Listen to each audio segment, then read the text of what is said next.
Feud of the year, another category that I think will be tough to predict, and it's tough for me to pick a favorite. You have John Cena versus The Rock, John Cena versus CM Punk, James Storm versus Bobby Roode, CM Punk versus Chris Jericho, CM Punk versus Daniel Bryan, and Kane versus Daniel Bryan. To me, there's really no feud here that stands out from the rest of them.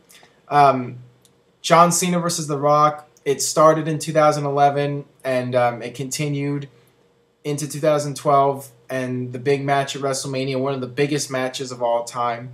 But the feud between them only really took place in 2012 during those first 3 months, that first quarter of the year.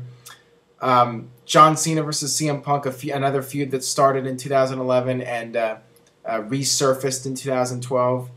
James Storm versus Bobby Roode, a feud that went on for a long period of time, and I like that, but I also felt that the feud went on for too long. It dragged out too much. CM Punk versus Chris Jericho, they had a lot of great matches against each other. And CM Punk versus Daniel Bryan, same thing.